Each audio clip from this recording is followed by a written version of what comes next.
Thank you for joining us for INFOWARS Nightly News. The date is September 7th, 2011 on this Wednesday edition. We've got a lot of news and information to cover, but first let me tell you about some of what's coming up tonight.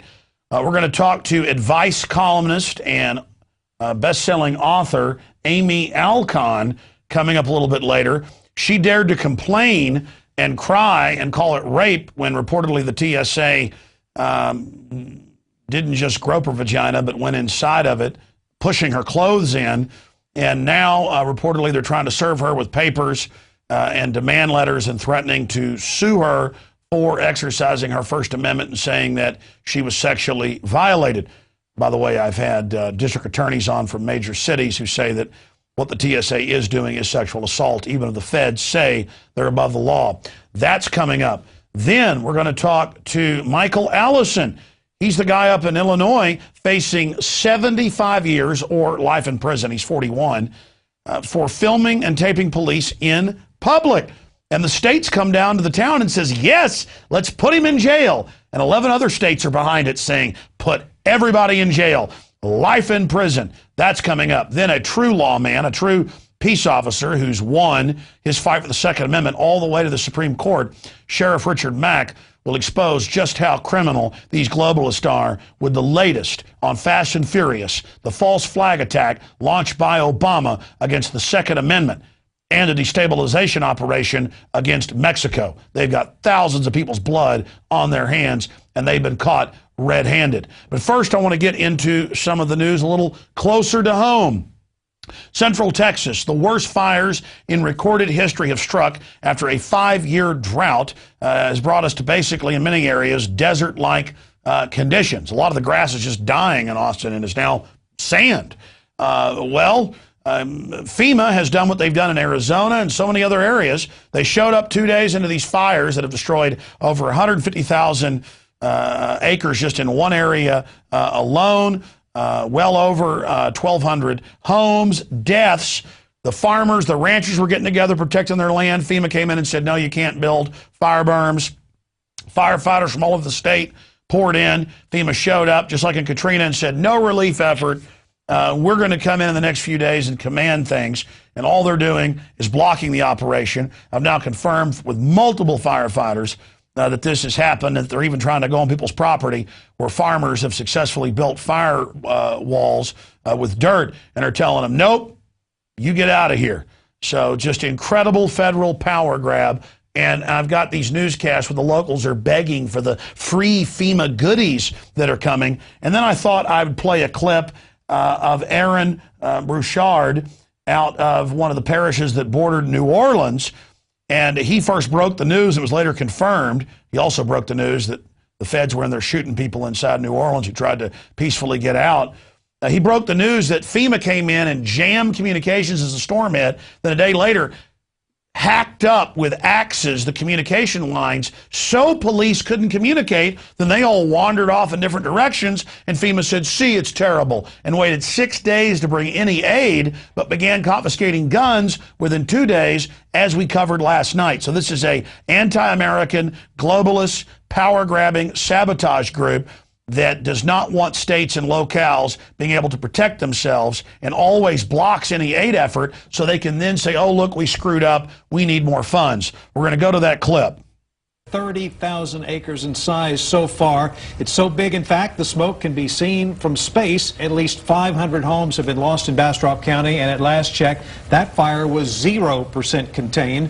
Another separate fire west of the city of Bastrop called the Union Chapel Fire is 1,000 acres in size. It is 10% contained. Now, we just learned that FEMA has authorized some funding to help fight the Bastrop County fires, as well as some of the 24 other fires burning across the state right now. Sir, they were told, like me, every single day, the cavalry's coming. On a federal level, the cavalry's coming. The cavalry's coming. This is New Orleans. Coming. I have just begun to hear the hoofs of the cavalry. The cavalry's still not here yet, but I've begun to hear the hoofs, and we're almost a week out. Let me give you just 3 quick examples. We had Walmart deliver 3 trucks of water, trailer trucks of water. FEMA turned them back. They said we didn't need them. This was a week ago. FEMA, we had 1,000 gallons of diesel fuel on a Coast Guard vessel docked in my parish. The Coast Guard said, come get the fuel right away. When we got there with our trucks, they got a word. FEMA says, don't give you the fuel. Yesterday, FEMA comes in and cuts all of our emergency communication lines. They cut them without notice. Our sheriff, Harry Lee, goes back in, he reconnects the line, he posts armed guards on our line and says no one's getting near these lines. Sheriff Harry Lee said that if American government would have responded like Walmart has responded, we wouldn't be in this crisis. But I want. By the way, there's other interviews where for 7 days they wouldn't let police and the thousands of volunteer firemen and others get in and get the old folks in the different hospitals out, and of course hundreds died. And it's an exercise of power. Can they shut down a lemonade stand? Can they arrest you? Can they stick their hand down your pants? Can they grab your genitals? Can they get away with whatever they want? That's what's going on. That's what tyrants do. And because they know they're bringing their system into its endgame, they're announcing the world government in Europe after collapsing their economies, a new private corporate union under the bankers, the end of European sovereignty through financial slavery. It's all about total domination, so they've got to break our will now. I got news for the globalists, and I know they've been noticing. It's not working. You misjudged who we are. This is not North Korea. I'm sorry. It's not working.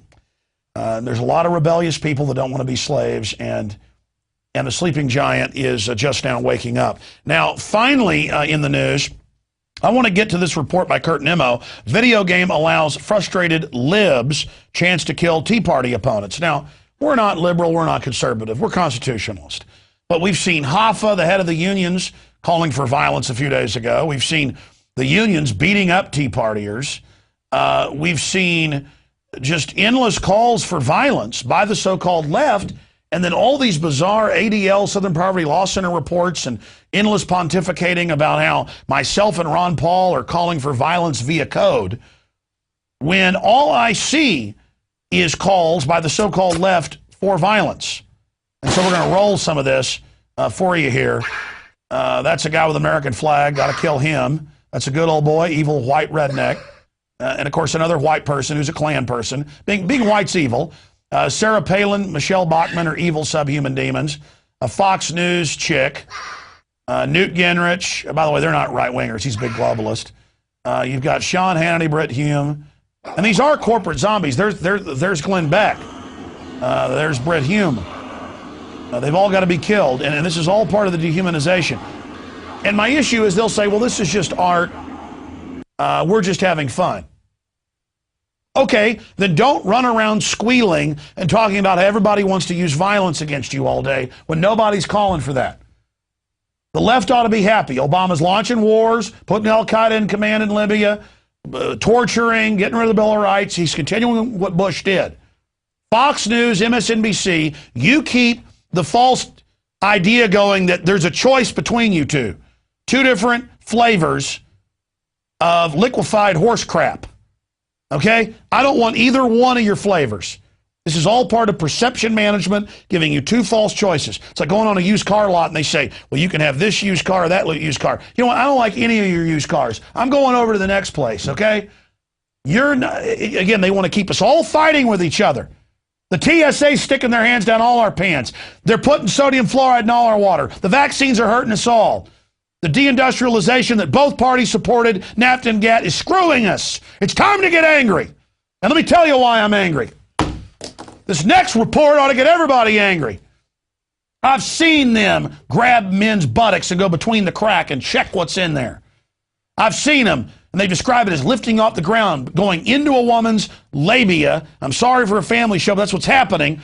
And up into their body, to through the pants. Let me see what's in there. And they also go in the pants. And then a well-known author, Amy Alkon, I'm so angry about this. It happens to her. She breaks down crying. Pilots have thrown up and cried. It's humiliating to men. I don't want somebody doing this to me. It's humiliating. You either cry or you get angry. I understand it. You cry for America. It's disgusting. This is insane. It's like people going into gas chambers in Nazi Germany, just accepting it, or going to those pits, being shot in the back of the head and accepting it. Fight back. Speak out now. They're trying to break your will. Now they're threatening to sue her, and she thinks they're trying to serve her. I talked to her about that, and we're going to talk to her more here in a moment. They're trying to come after her for her First Amendment and saying she believes this is right. Well, I've interviewed district attorneys, and they say, FBI agents can't do this to you, that yes, it's sexual assault. So it's a new level of intimidation. And with more on these horrors is one of the latest victims. We've already seen Miss USA crying and saying that they put their fingers into her private area. With more on this is one of the latest victims. She's a syndicated advice columnist. She's a author and researcher. And of course, she has gone through quite a bit of hell and is now being threatened with a lawsuit for daring to criticize the individuals that put her through this nightmare. Amy Alkon, thank you so much for joining us on INFOWARS Nightly News. Thank you for having me. So break down what happened to you and now what it's basically come to. Well, I was at LAX. I was going to an evolutionary psychology conference in Binghamton, New York, and I usually don't buzz at the metal detectors, but at United, they were searching every person getting on a plane. Not searching, they were body scanning or groping every person who gets on a plane. And I am very passionate about our Constitution. I really feel grateful to have all these rights. Nobody anywhere else in the world has the level of rights we have. And then also, I mean, I don't want to be touched in my most private places by a stranger. So I started to get a little teary-eyed. And then I thought about it, and I thought, these people who are earning a living, violating our Fourth Amendment rights, do not deserve our quiet compliance. Now, I can sort of hold back my tears and everything and be a tough cookie, but I thought they don't deserve it, so I started sobbing. And I sobbed as this woman searched me, this TSA woman. Now, it is my opinion, I can't prove it, but that she did this to be punitive.